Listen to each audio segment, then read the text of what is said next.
بسم الله الرحمن الرحيم ويستفتونك في النساء قل الله يفتيكم فيهن وما يتلى عليكم في الكتاب في يتامى النساء اللاتي لا تؤتونهن ما كتب لهن وترغبون أن تنكحوهن والمستضعفين من البلدان وأن تقوموا لليتامى بالقسط وما تفعلوا من خير فإن الله كان به عليما۔ اے پیغمبر، لوگ تم سے یتیم عورتوں کے بارے میں فتویٰ طلب کرتے ہیں، کہہ دو کہ خدا تم کو ان کے ساتھ نکاح کرنے کے معاملے میں اجازت دیتا ہے، اور جو حکم اس کتاب میں پہلے دیا گیا ہے وہ ان یتیم عورتوں کے بارے میں ہے جن کو تم ان کا حق تو دیتے نہیں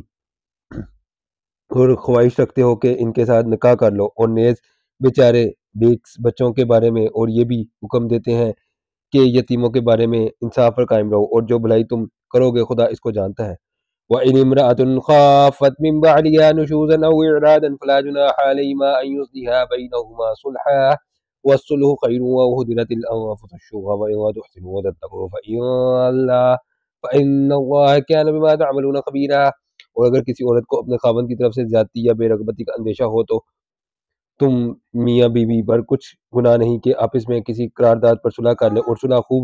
چیز ہے، اور طبیعتیں تو بخل کی طرف مائل ہوتی ہیں، اور اگر تم نیکوکاری اور پرہیزگاری کرو گے تو خدا تمہارے سب کاموں سے واقف ہے۔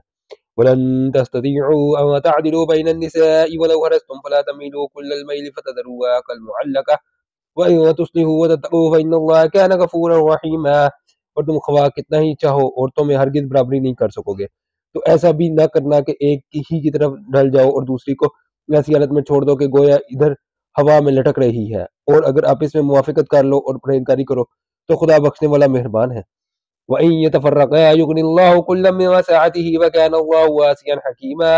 اور اگر میاں بیوی میں موافقت نہ ہو سکے اور ایک دوسرے سے جدا ہو جائیں تو خدا ہر ایک کو اپنی دولت سے غنی کر دے گا، اور خدا بڑی کشائش والا اور حکمت والا ہے۔ وَلِلَّهِ مَا فِي السَّمَاوَاتِ وَمَا فِي الْأَرْضِ وَلَقَدْ وَصَّيْنَا الَّذِينَ أُوتُوا الْكِتَابَ مِن قَبْلِكُمْ وَإِيَّاكُمْ أَنِ اتَّقُوا اللَّهَ وَإِن تَكْفُرُوا فَإِنَّ لِلَّهِ مَا فِي السَّمَاوَاتِ وَمَا فِي الْأَرْضِ وَكَانَ اللَّهُ غَنِيًّا حَمِيدًا۔ اور جو کچھ آسمانوں اور جو کچھ زمین میں ہے سب خدا ہی کا ہے، اور جن لوگوں کو تم سے پہلے کتاب دی گئی تھی ان کو بھی، اور اے محمد صلی اللہ علیہ وآلہ وسلم تم کو بھی ہم نے تو حکم تقیدی کیا ہے کہ خدا سے ڈرتے رہو، اور اگر کفر کرو گے سمجھ رکھو جو کچھ آسمانوں میں اور جو کچھ زمین میں ہے سب خدا ہی کا ہے، اور خدا بے پرواہ اور سزاوار حمد و ثنا ہے۔ وَلِلَّهِ مَا فِي السَّمَاوَاتِ وَمَا فِي الْأَرْضِ وَكَفَىٰ بِاللَّهِ وَكِيلًا۔ اور پھر سن رکھو کہ جو کچھ آسمانوں میں اور جو کچھ زمین میں ہے سب خدا ہی کا ہے، اور خدا کارساز کافی ہے۔ إِن يَشَأْ يُذْهِبْكُمْ أَيُّهَا النَّاسُ وَيَأْتِ بِآخَرِينَ وَكَانَ اللَّهُ عَلَىٰ ذَٰلِكَ قَدِيرًا۔ لوگوں اگر وہ چاہے تو تم کو فنا کر دے اور تمہاری جگہ لوگوں کو پیدا کر دے، اور خدا اس بات پر قادر ہے۔ مَا كَانَ يُرِيدُ ثَوَابَ الدُّنْيَا فَعِندَ اللَّهِ ثَوَابُ الدُّنْيَا وَالْآخِرَةِ وَكَانَ اللَّهُ سَمِيعًا بَصِيرًا۔ جو شخص دنیا میں عملوں کی جزا کا طالب ہو تو خدا کے پاس دنیا اور آخرت دونوں کے لیے اجر موجود ہے، اور خدا سنتا دیکھتا ہے۔